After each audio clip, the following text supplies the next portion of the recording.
segunda carta del apóstol Pedro, capítulo 1. Estamos muy contentos de ver a todos, particularmente Gabriel, bienvenido, que estés con nosotros. Y alguien más nuevo, Joel está aquí sentado atrás, me parece, que hacía tiempo que no lo veíamos también. Así que estamos contentos por poder participar esta mañana juntos del culto. Segunda Pedro, capítulo 1, voy a invitarles a ponerse de pie. Vamos a leer los primeros 15 versículos del capítulo, luego encomendamos al Señor la predicación de la palabra. Segunda de Pedro, capítulo 1, versículos 1 al 15. Simón Pedro, siervo y apóstol de Jesucristo, a los que habéis alcanzado por la justicia de nuestro Dios y Salvador Jesucristo, una fe igualmente preciosa que la nuestra. Gracia y paz os sean multiplicadas en el conocimiento de Dios y de nuestro Señor Jesús. Como todas las cosas que pertenecen a la vida y a la piedad nos han sido dadas por su divino poder, mediante el conocimiento de aquel que nos llamó por su gloria y excelencia, por medio de las cuales nos ha dado preciosas y grandísimas promesas, para que por ellas llegaseis a ser participantes de la naturaleza divina, habiendo huido de la corrupción que hay en el mundo a causa de la concupiscencia. Vosotros también, poniendo toda diligencia por esto mismo, añadid a vuestra fe virtud, a la virtud conocimiento, al conocimiento dominio propio, al dominio propio paciencia, a la paciencia piedad, a la piedad afecto fraternal y al afecto fraternal amor. Porque si estas cosas están en vosotros y abundan, no os dejarán estar ociosos ni sin fruto en cuanto al conocimiento de nuestro Señor Jesucristo. Pero el que no tiene estas cosas tiene la vista muy corta, es ciego, habiendo olvidado la purificación de sus antiguos pecados. Por lo cual, hermanos, tanto más procurad hacer firme vuestra vocación y elección, porque haciendo estas cosas no caeréis jamás. Porque de esta manera os será otorgada amplia y generosa entrada en el reino eterno de nuestro Señor y Salvador Jesucristo. Por esto, yo no dejaré de recordaros siempre estas cosas, aunque vosotros las sepáis y estéis confirmados en la verdad presente. Pues tengo por justo, en tanto que estoy en este cuerpo, el despertaros con amonestación, sabiendo que en breve debo abandonar el cuerpo como nuestro Señor Jesucristo me ha declarado. También yo procuraré con diligencia que después de mi partida, vosotros podáis en todo momento tener memoria de estas cosas. Oremos. Es un privilegio muy grande que nos has concedido, Señor, de poder tener nuestras Biblias en nuestro idioma, poder hacer uso de ellas sin ningún tipo de restricción y también y sobre todas las cosas abrirla ahora y estar expuestos a ella. Muchas gracias te damos por eso. Pedimos que el Espíritu que la inspiró también la use eficazmente en nuestros corazones. En el nombre de Jesús. Amén. Pueden tomar asiento. Muchas gracias. Si usted tuviera o supiera que está pronto a partir, pronto a pasar a la eternidad y quisiera escribir una carta a sus seres queridos, ¿cuáles serían los temas que abordaría? ¿Sobre qué les escribiría? Interesante, he escuchado el mensaje de un pastor que grabó, que subió a internet, que le predicó a su iglesia diciendo lo que anhelaba que pasara en su iglesia luego que él no estuviera.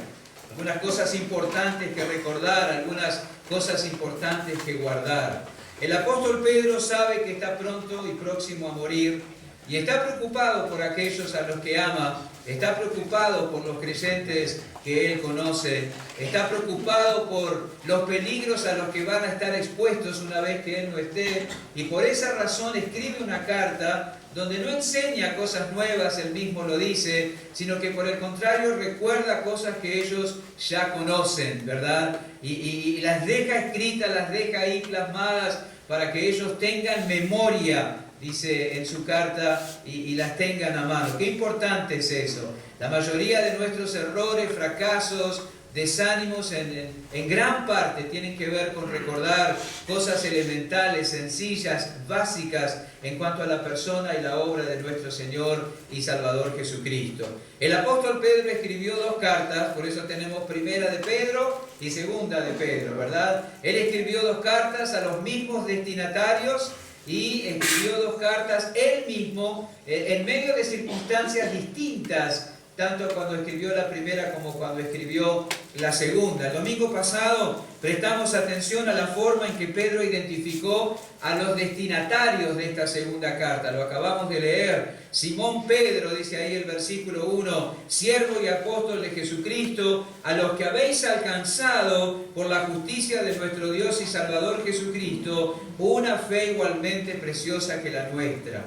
Mientras en la primera carta Pedro había hecho hincapié de que sus lectores eran expatriados, que habían sido expulsados de su tierra y que estaban dispersos en diferentes regiones del antiguo imperio romano, aquí hace énfasis en su condición espiritual. Y él los define como los que han alcanzado una fe igualmente preciosa que la nuestra, una fe igualmente preciosa que la de los apóstoles, ¿verdad? Y hoy vamos a prestar atención a la manera en que el apóstol Pedro se identifica a sí mismo y a las implicaciones que ello tiene, ¿verdad? ¿Cómo habla de sí mismo Pedro y las implicaciones que tiene el hecho de que él hable así? Debemos decir también que la forma en que él se identifica en la primera carta es distinta a la manera en que se identifica en la segunda carta. En la primera carta, no necesitan buscarlo, él dice, Pedro, apóstol de Jesucristo.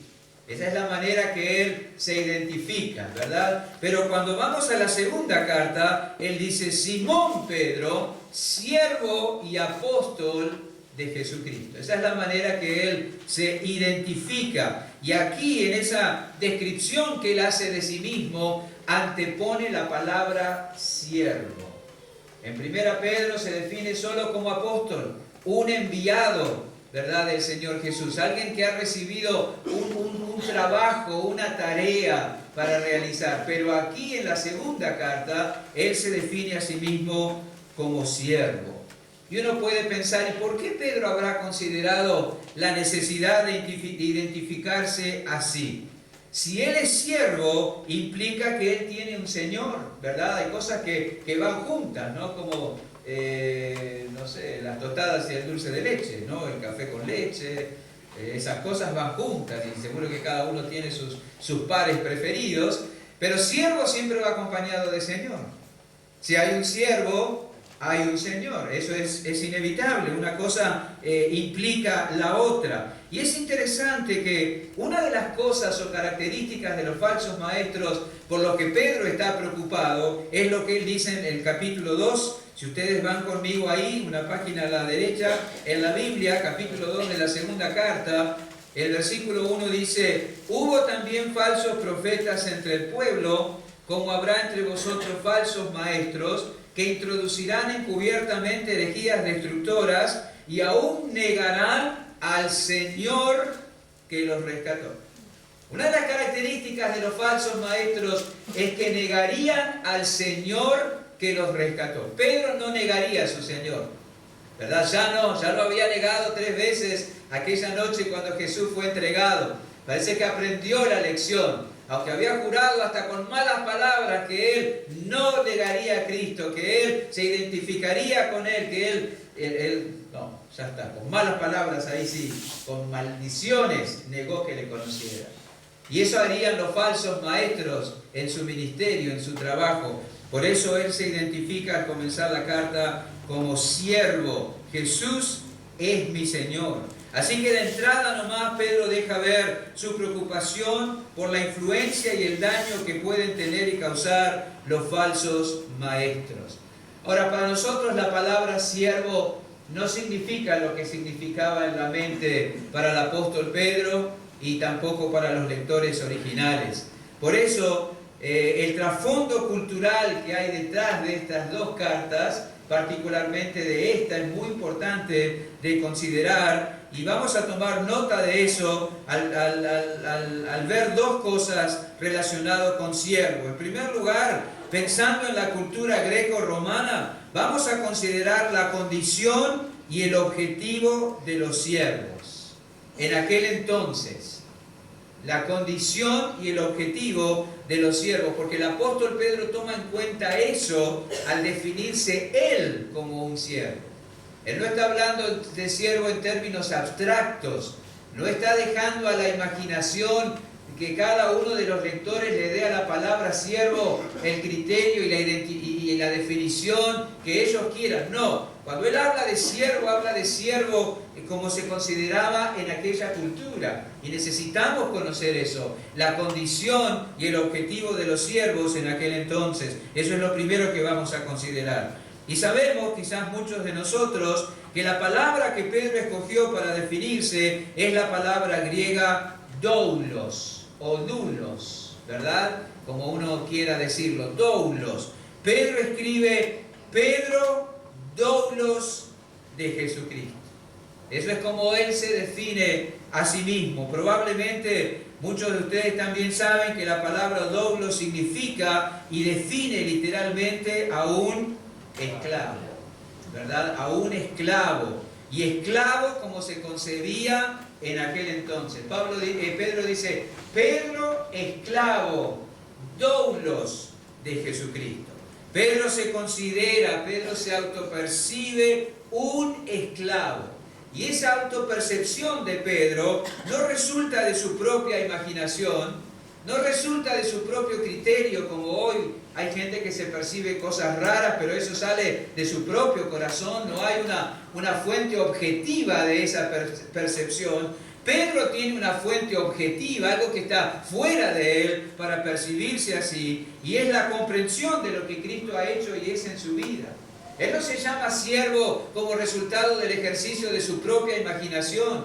Él no se llama siervo como resultado del ejercicio de lucubraciones en su corazón. Él se llama siervo y sale esa definición porque comprende lo que Cristo ha hecho y es en su vida. Cristo es su Señor. Él es su esclavo. Y esto introduce un concepto y un aspecto de la vida cristiana que es el aspecto de la vida cristiana. No hay ninguna duda. Hay muchos que piensan que con un asentimiento intelectual a las verdades del Evangelio es suficiente para ser salvos. ¿Verdad? Entender el Evangelio, explicar el Evangelio, saber lo que es el Evangelio, poder incluso citar los textos bíblicos, eso ya hace de una persona un cristiano. ¿Verdad? Lo sabe, lo entiende, lo comprende, lo explica, sin que haya un sometimiento, sin que haya un rendimiento de la voluntad propia a la voluntad de Dios. Hay muchas personas que insisten que reciben o reconocen a Cristo Jesús como Salvador, mejor dicho, que recibir y reconocer a Cristo Jesús como Señor es algo que viene después de reconocerle como Salvador. Yo crecí en una iglesia donde se predicaba eso y teníamos frecuentes cultos de consagración donde se esperaba que los salvados reconocieran a Cristo como su Señor. Esta es una discusión antigua, ¿verdad? ¿Es Salvador Cristo o es Salvador y Señor? ¿Recibimos a Cristo como Salvador y Señor al mismo momento? Bueno, la Biblia enseña que sí. Es imposible reconocer a Cristo como Señor sin rendir la voluntad y la vida toda a Él.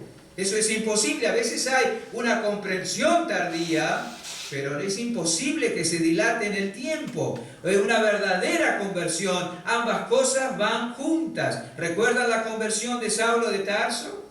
Cuando Jesús lo encontró allí persiguiendo a la iglesia en el camino a Damasco, Saulo hizo dos preguntas. La primera pregunta fue, ¿quién eres, Señor?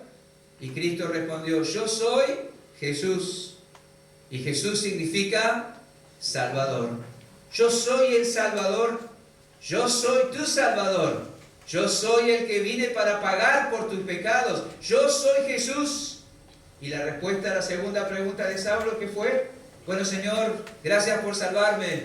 Que te vaya bien. Voy a ver si aprovecho las ofertas del shopping en Damasco que me dijeron que están fantásticas y después veo cómo sigue mi vida cristiana. No, la segunda pregunta fue, ¿qué quieres que yo haga? Ahí no hubo un periodo de tiempo donde Saulo reconoció a Jesús como Salvador y luego en alguna reunión de consagración reconoció que Jesús era su Señor. No, Jesús, tú eres mi Señor. ¿Cuál es el próximo paso que debo seguir?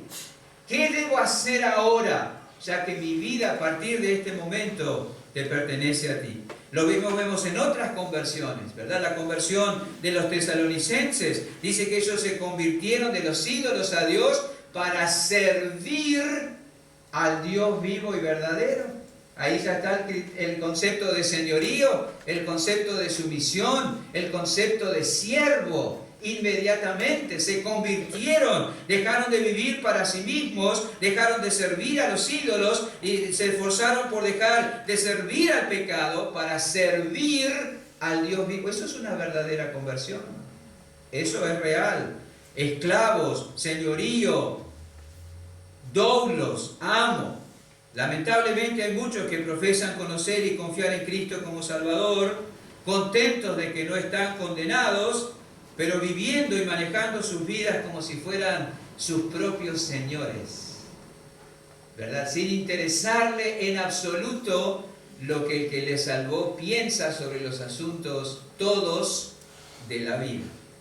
Hay quienes profesan conocer y confiar en Cristo como Salvador y ni siquiera consideran el hecho de que es la voluntad de su Señor, como ejemplo, lo digo nomás, no dejar de congregarse. Tu Señor te dice, no dejes de congregarte. ¿Lo tomas en serio? ¿Él es realmente tu Señor? ¿O ese es un asunto que tú crees que puedes manejar como a ti se te antoja? Si Él es tu Señor, es tu Señor. Y debes obedecer en todo lo que Él manda. Eso es lo que hacían los esclavos. Eso es lo que debemos hacer los siervos. Y el Señor Jesús dice que tenemos que congregarnos no pensando en nosotros mismos, no tengo ganas, estoy desanimado. Tú tienes que congregarte, dice tu Señor, pensando en el beneficio que eso va a traer al alma de los demás. Así que el egoísmo se deja ver en que no te interesa animar y estimular a los hermanos en el marco del congregarse. No te interesa lo que tu Señor presumible, según tu confesión, espera de ti. Tú simplemente manejas tu vida como quieres. ¿Eso es cómo se entiende? ¿Es tu Señor, es tu Salvador? Si no es así, el que entiende que es siervo, que Cristo es su Señor, le preocupa conocer y obedecer lo que ordena su amo y obedecerlo. Y si no, probablemente estemos ante una conversión falsa. Pedro tenía en claro que él era un siervo, un esclavo, un doulos. Ahora, ¿qué significaba ser un siervo, un esclavo, un doulos cuando Pedro se describió como tal? Bueno, en aquel entonces, ser un esclavo era pertenecer por la fuerza a otra persona.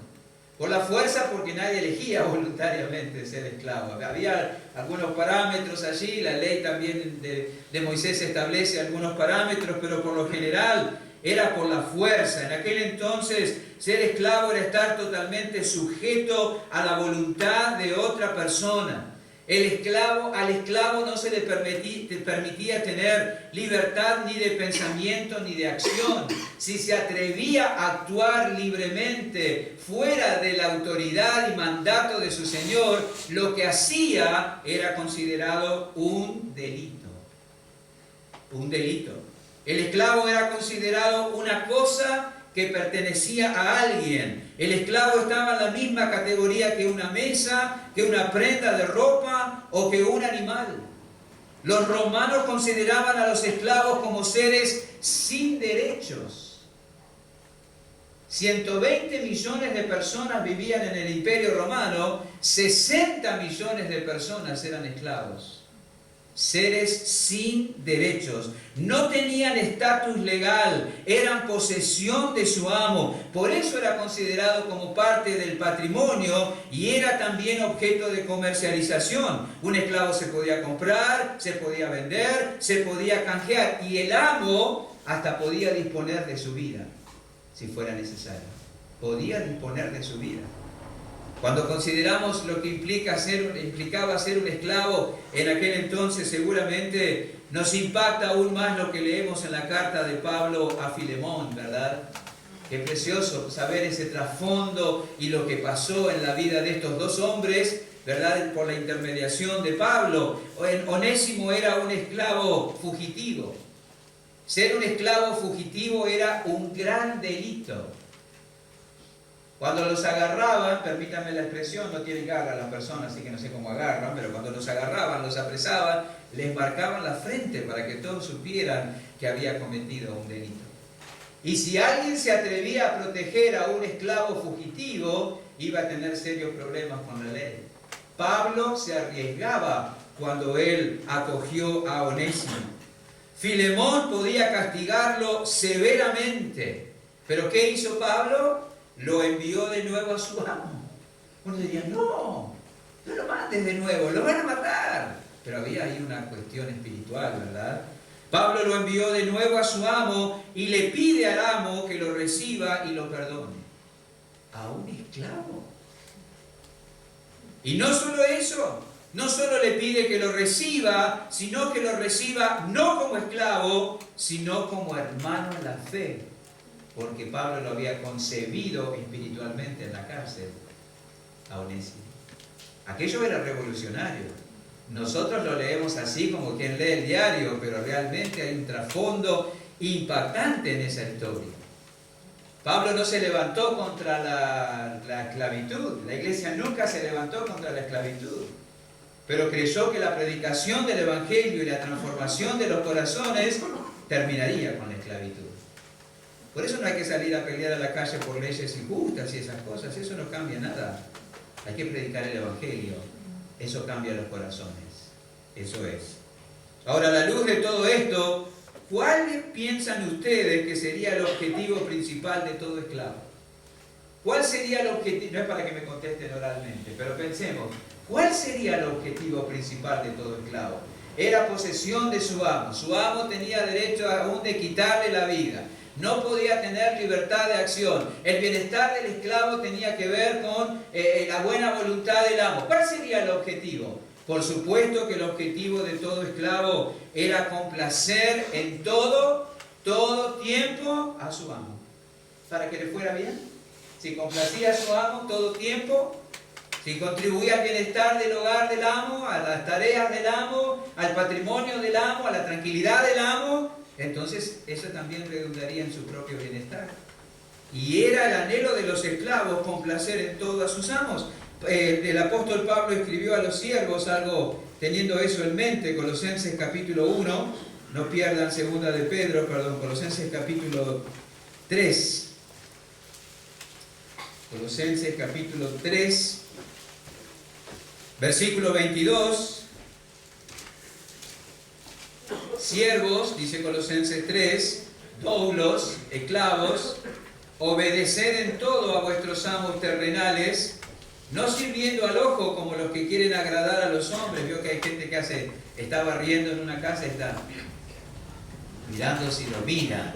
Si no lo miran, la escoba vuela y se pone a tomar mate, ¿no es cierto? Eso es sirviendo al ojo, no haciendo bien solo cuando te están mirando.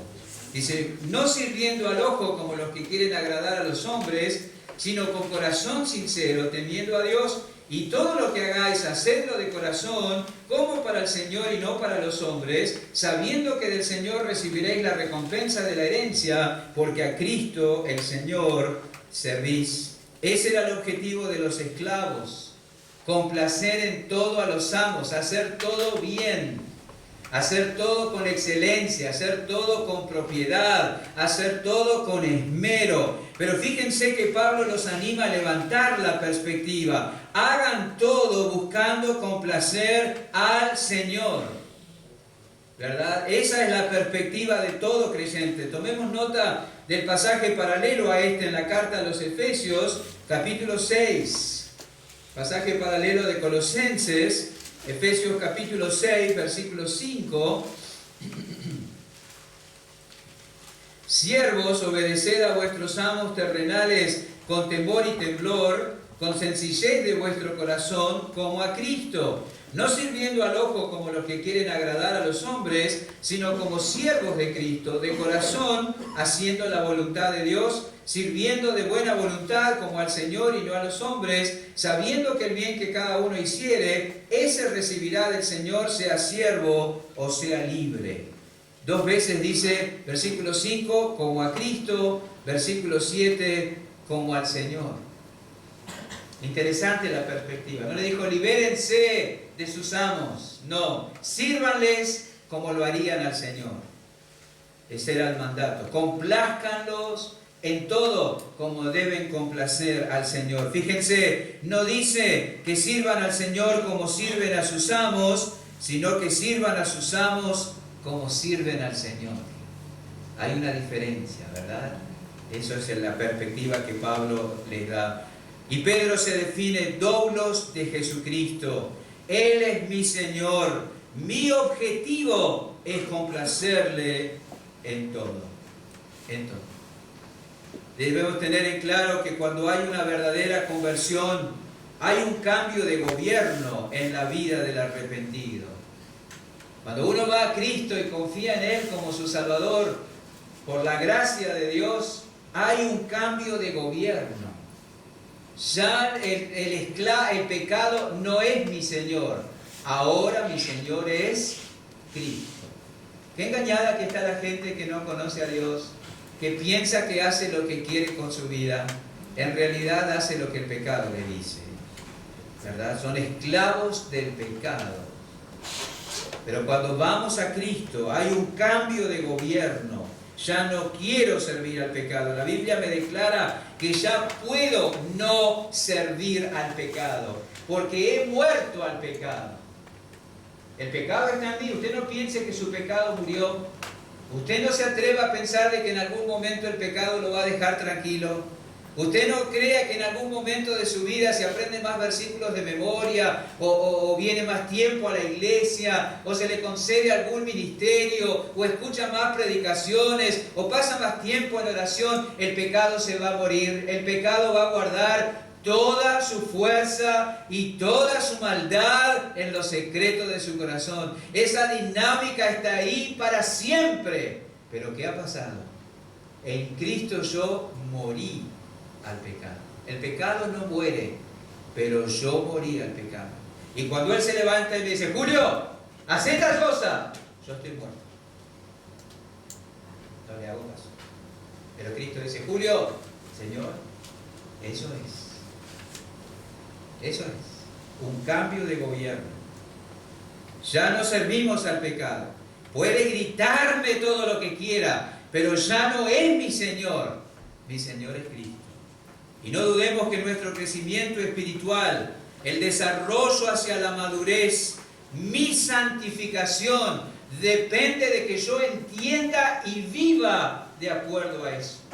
Por eso en Romanos 6 dice, consideraos muertos al pecado. No reine el pecado en vuestro cuerpo mortal. Ahí está. Ese es el secreto de la santificación. Ore por mí, que alguien me ore, una expresión horrible. Me ore para que yo sea más santo. No, mi querido.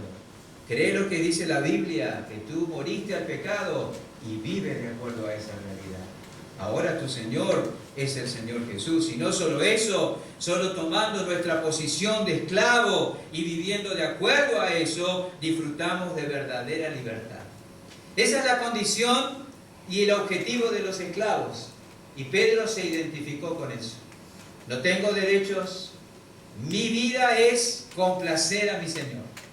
Ahora miremos en segundo lugar el carácter y la suficiencia del amo. Siempre pensando en base a la cultura greco-romana, sobre el trasfondo del cual el apóstol escribió, vamos a considerar el carácter y la suficiencia del amo. Fijémonos ahí en 2 Pedro, el capítulo 2, donde estamos, que el apóstol Pedro conecta la fe que hemos alcanzado por la justicia de nuestro Dios y Salvador Jesucristo. Leamos el versículo 1 del capítulo 1. Simón Pedro, siervo y apóstol de Jesucristo, a los que habéis alcanzado por la justicia de nuestro Dios y Salvador Jesucristo, una fe igualmente preciosa que la nuestra. Ahí hay una alusión al carácter y a la obra de nuestro Dios y Salvador. Dice, la fe la hemos alcanzado por la justicia de nuestro Dios y Salvador Jesucristo. Ahí se habla del carácter de nuestro amo y la suficiencia de nuestro amo. Y vamos a desarrollar ese pensamiento. Si hay un siervo, hay un Señor. Y con ese Señor se conecta la justicia que hizo posible la fe.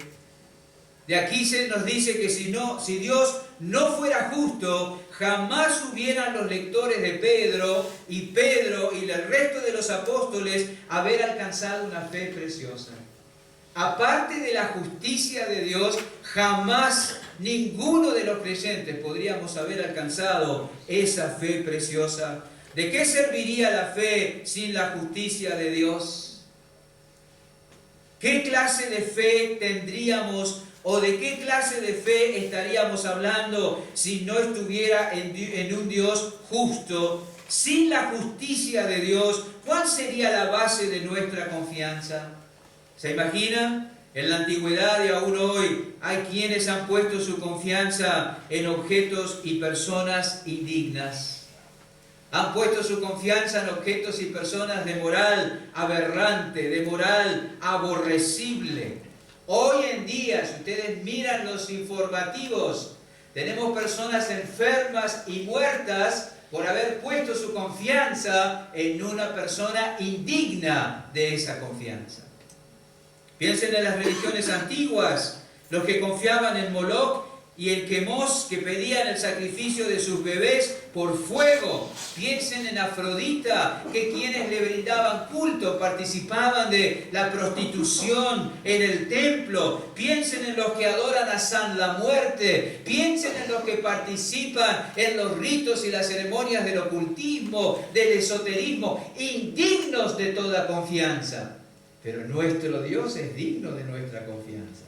Su carácter, su suficiencia, su justicia, pero nuestro Dios y Salvador es digno. Nuestro Dios es digno de que pongamos nuestra confianza en Él. Y la confianza en Él se nutre de su dignidad, por la justicia de nuestro Dios y Salvador. Es debido al carácter de Dios y es debido a la obra de Cristo que nuestra fe tiene fundamento. Pensemos, hermanos, otra vez en la cultura greco-romana. En aquel entonces los esclavos, que generalmente se nutrían de las conquistas, ¿verdad? Los esclavos eran las personas que habían apresado los ejércitos romanos en su avance sobre los territorios en Europa, en el norte de África, en el oeste de Asia. ¿Verdad? Iban, conquistaban una tierra y apresaban a las personas y las traían como esclavos. Por eso había esclavos ignorantes intelectualmente hablando y había esclavos brillantes intelectualmente hablando. Porque traían todo tipo de personas, cultos e ignorantes, y luego las vendían en el mercado. Y ahí vamos. Los esclavos, los que traían de las conquistas, eran ofrecidas en un mercado. Y ahí se exponían esas personas totalmente desnudas, vergonzosamente, y se ofrecían a los compradores haciendo hincapié en sus habilidades. Cada esclavo tenía una placa, una especie de placa donde se destacaba información personal sobre el esclavo.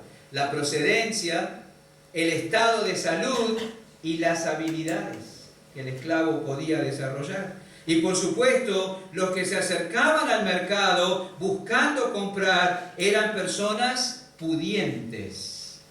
Eran personas que tenían un alto poder adquisitivo porque los esclavos eran caros. Muy caros.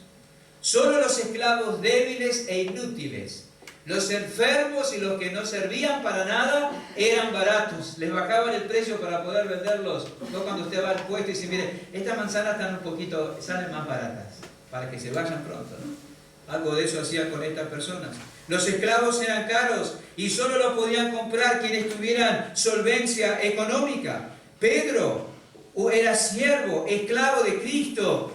Eso significaba que Jesucristo lo había comprado a su anterior dueño, al pecado. Eso es lo que señala la Escritura. El hombre es pecador, la paga del pecado es muerte. Así que la necesidad del hombre, y aquí viene, es la de un comprador que pudiera pagar el precio.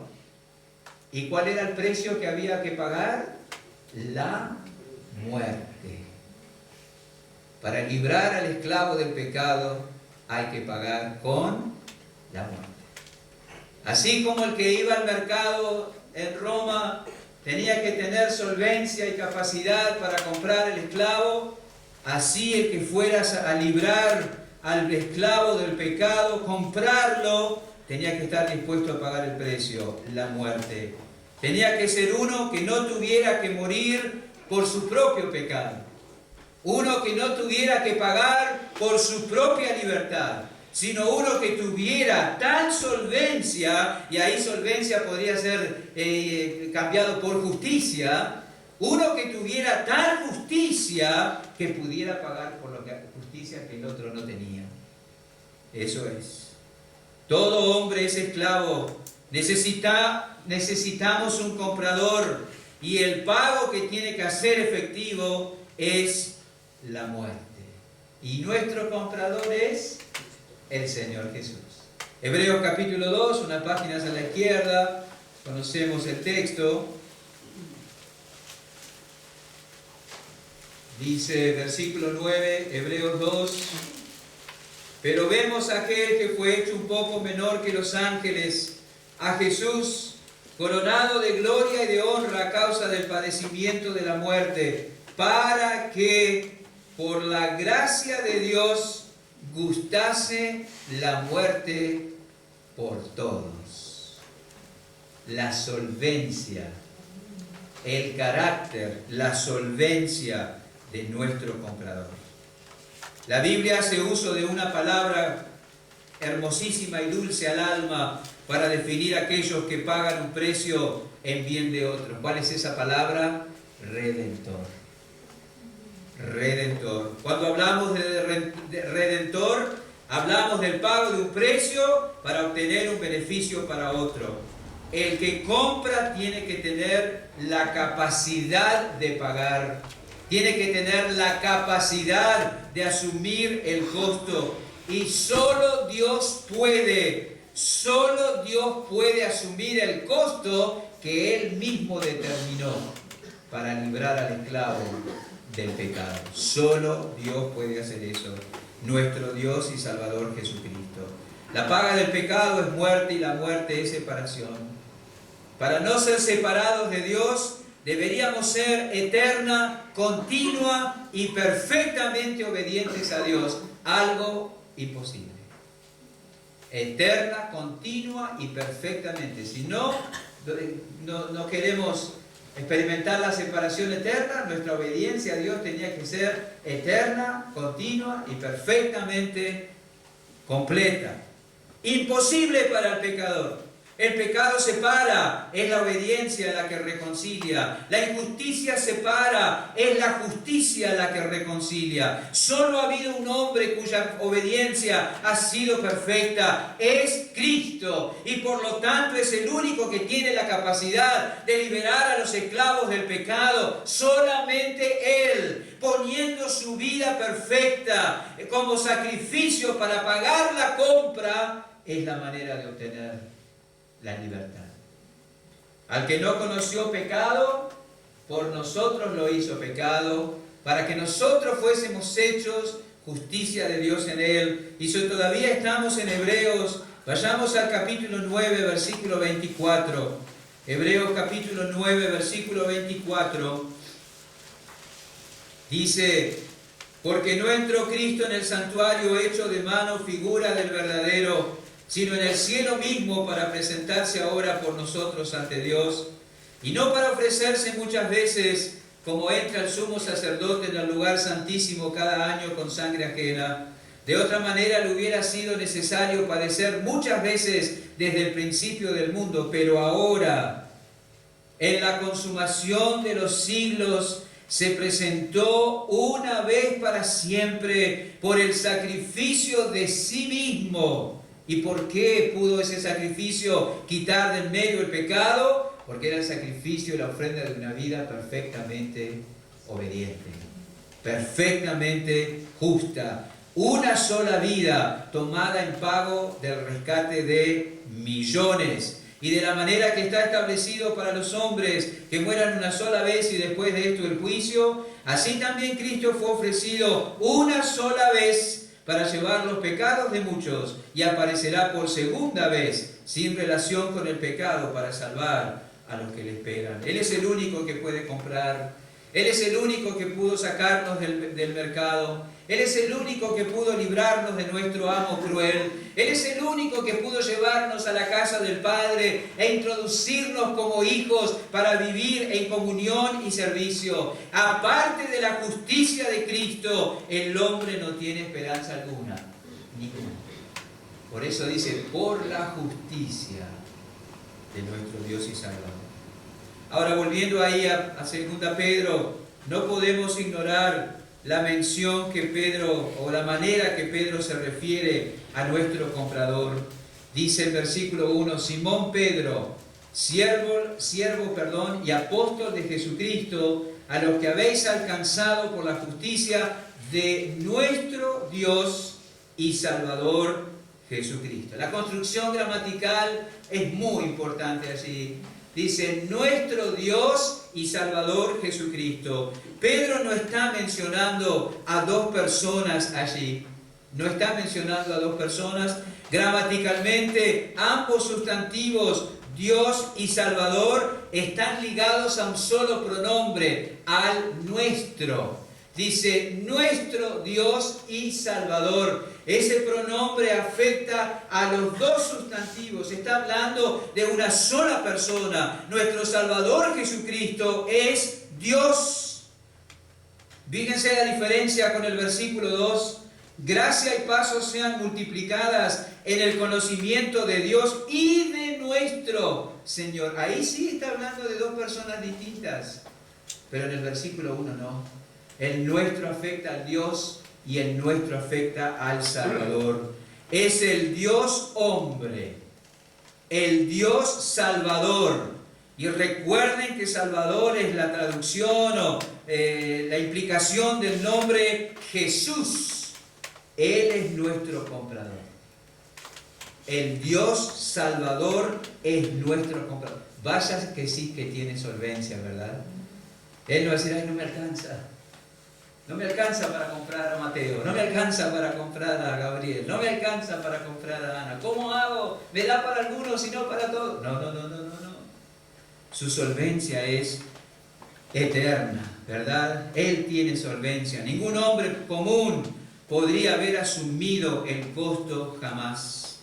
Y es muy interesante que Pedro asocie esto de servir, de ser siervo, de la redención, de comprar, de ser esclavo, con la deidad de Cristo. Porque si se niega la deidad de Cristo, el pecador queda sin esperanza. Los falsos maestros negarían al Señor que los rescató, pero en eso va la suerte eterna.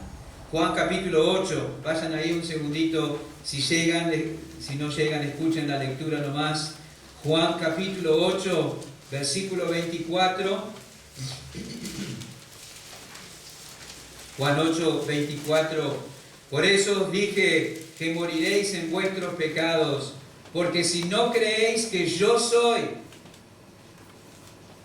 si no creéis que yo soy, ese es el nombre con el que el Dios de la Biblia se identificó. Yo soy. Si no creéis que yo soy, en vuestros pecados moriréis. Nadie se puede salvar pensando que Cristo es simplemente un gran hombre, o un gran maestro, o un gran modelo, o un gran filósofo, o un gran, ponga el adjetivo que quiera ir, el sustantivo. La expresión yo soy refiere a la deidad. Jesús afirmó ser Dios. Si no lo fuera, no podría ser nuestro comprador. El que niega la deidad de Cristo permanecerá en su pecado y le aguarda la separación eterna de Dios. Esta pretensión de Cristo de ser Dios es lo que despertó la furia de los líderes religiosos de su tiempo, ¿recuerdan? Vez tras vez lo acusaron de blasfemia. Pero ellos no entendieron ni vieron las señales que hacía, que indicaban que el Dios de Abraham, de Isaac y de Jacob había tomado forma humana para venir en su rescate. Lo rechazaron y murieron en sus pecados. Qué versículo triste, Juan 1:11. A los suyos vino y los suyos no le recibieron.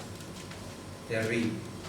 Si Cristo no hubiera tomado forma humana, si Él no hubiera vivido una vida perfecta, si Él no hubiera cargado con nuestros pecados y pagado el precio por nuestro rescate, y si no se le concediera sobre esa base fe a los creyentes, Pedro no podría hablar de justicia, la justicia de nuestro Dios y Salvador Jesucristo.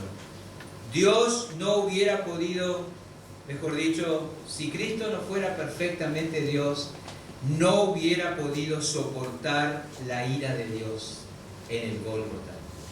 Y si no hubiera sido verdaderamente hombre, jamás podría haberse identificado con el pecado. El carácter y la solvencia del comprador, nuestro Salvador. Solo Cristo, por Él hemos podido alcanzar esta fe preciosa. Cristo es el comprador pudiente. ¿Has ido a Él? ¿O son de los que dicen que una vez que pases el umbral de la muerte y estés ante el Dios Santo, Él va a encontrar la manera de pasar por altos tus pecados sin importar lo que has creído o cómo has vivido? ¿O sos de los que piensan que después de morir te dará Dios una oportunidad para pagar por tus pecados? Si piensas así, estás equivocado. Solo por la justicia de nuestro Dios y Salvador Jesucristo podemos alcanzar la fe preciosa que salva. No hay otra forma, no hay otra manera. Así que Pedro es siervo y Jesucristo el comprador solvente. Pero hay algo más acá en el carácter y la solvencia del comprador. Cuando alguno se acercaba al mercado de esclavos, por lo general no lo hacía para ver qué había y después decidir qué hacer. Yo no sé qué hace usted, pero a mí me gusta entrar en los comercios, por eso voy poco, y ver lo que hay. Y si hay algo que me gusta, compro. Así voy a la librería, miro si los libros valen la pena o no, algún té de sabor nuevo, esas cosas. Hay gente que dice, no, voy a comprar azúcar. Entra así, solo compra azúcar. Son los mejores administradores.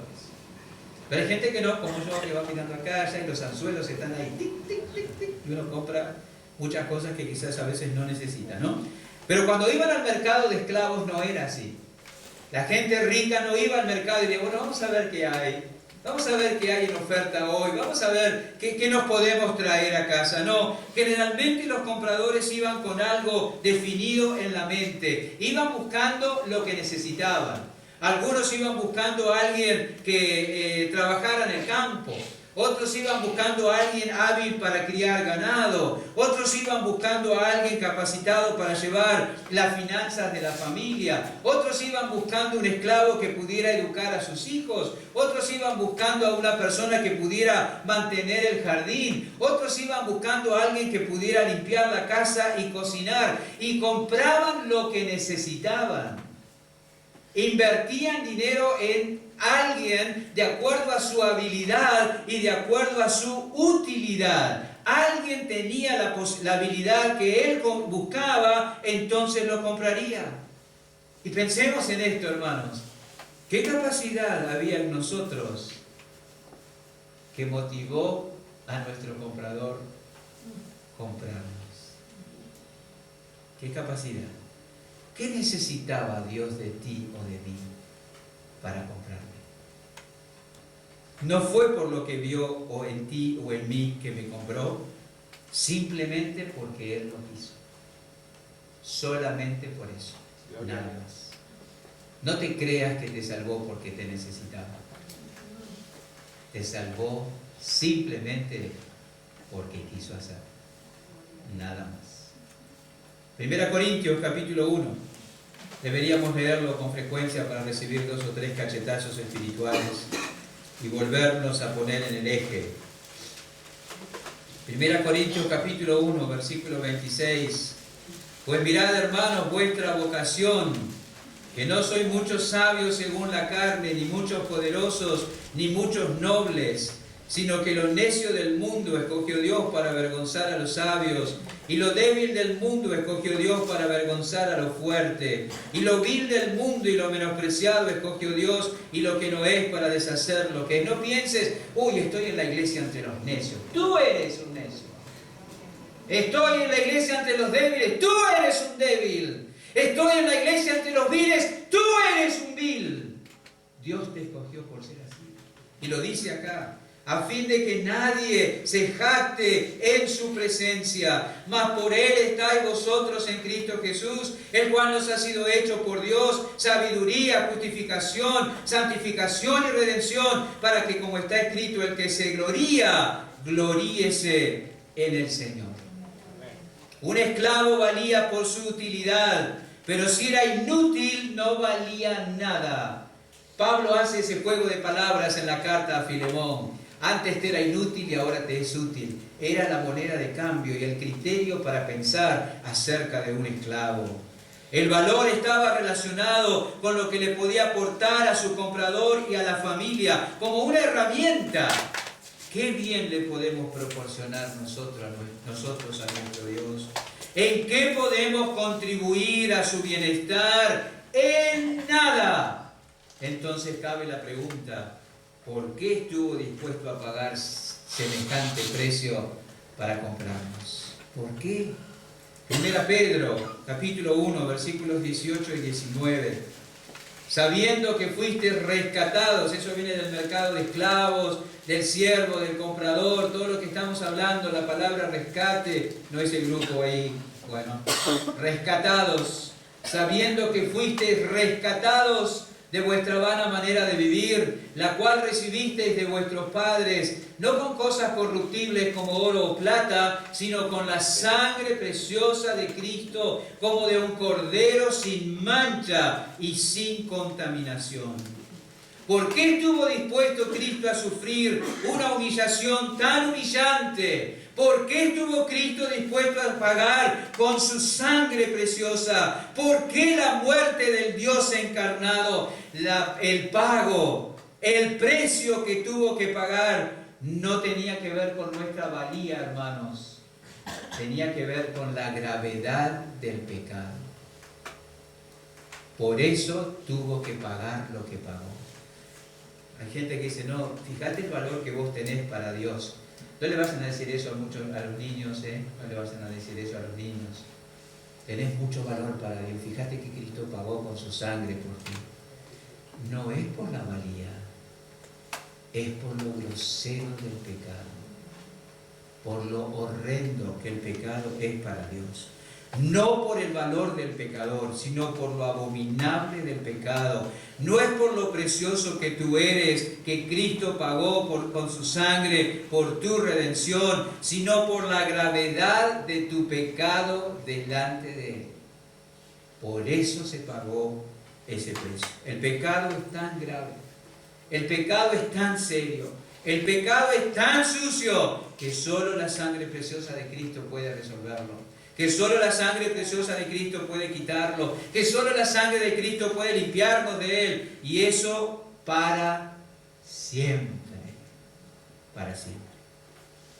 Dios no estaba obligado a redimirte, pero el pecado debía ser tratado eficazmente sí o sí. No es el arrepentimiento lo que te salva, no es la fe lo que te salva, es la sangre de Cristo. El arrepentimiento y la fe es el medio para que esa salvación sea efectiva en ti, pero es la sangre de Cristo.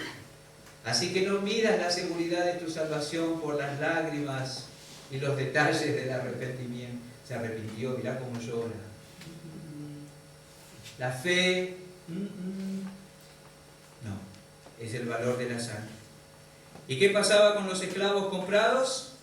No dejaban de ser esclavos, ahora lo eran de otro amo. Así nosotros fuimos librados de la esclavitud del pecado y fuimos hechos esclavos de Cristo. Pero ahora soy libre para vivir y servir a Dios. ¿Qué es el propósito por el cual fui creado? El círculo se cierra. Ahora puedo vivir para la gloria de Dios. Que tu deleite no sea que ahora no vas al infierno. Que tu deleite no sea que ahora tenés una familia en la fe que te ayuda, que te acompaña, que te entiende, que ora por ti. Que tu deleite sea, Señor, ahora que me compraste, puedo vivir para la gloria de Dios. Eso tiene que ser así. Esta es la iglesia de las aplicaciones prácticas, así que vamos a las aplicaciones prácticas. Primero, como Pedro, no olvidemos que somos siervos. No te olvides lo que eres. Nunca te olvides. Pedro también era apóstol. ¡Wow! Y lo señaló aquí en 2 Pedro. Seguramente porque él quería enfatizar que tenía autoridad para señalar los peligros y las cosas falsas que iba a señalar. Pero no olvidó que era siervo del Señor Jesucristo. Seamos lo que seamos. Hagamos lo que hagamos. Dispongamos de lo que dispongamos en la vida. Nunca olvidemos quiénes somos. Somos siervos de Jesucristo, si hemos sido salvados por su gracia, y personas que viven para complacer a otro. No nos olvidemos. Segundo, como Pedro, no nos avergoncemos de ser siervos. No nos avergoncemos. En oportunidades, los títulos o las capacidades de otras personas nos intimidan, ¿verdad? Uy, esta cosa es tal otra, y nos sentimos un poco menos ahí porque no tenemos el título o las capacidades que otros tienen, y tendemos a ocultar nuestra condición. Ser esclavo no ofrece ningún privilegio especial. Ser esclavo no abre ninguna puerta.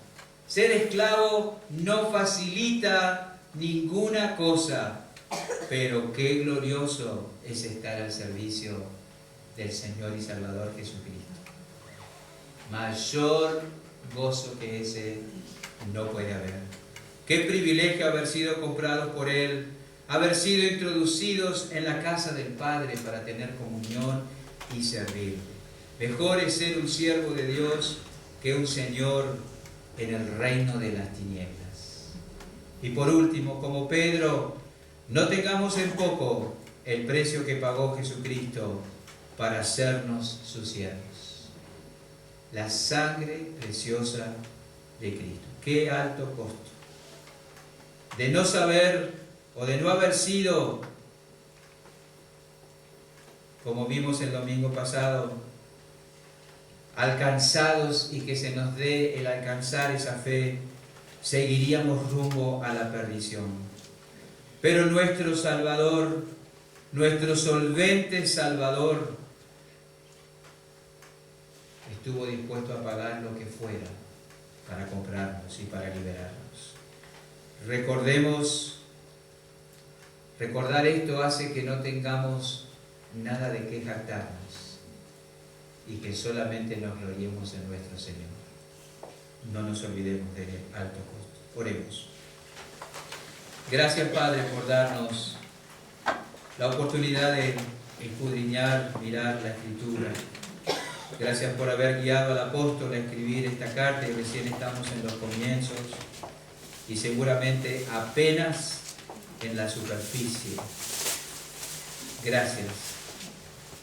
Que haya en nuestro corazón una abundante cabida para la Escritura. Que sea la Escritura más importante para nosotros que el sueño, que las riquezas, que la comida. Que la atesoremos en el corazón y así atesoremos y amemos y conozcamos más a quien es el tema de la Escritura, nuestro Dios y Salvador Jesucristo. En el nombre de Jesús, amén.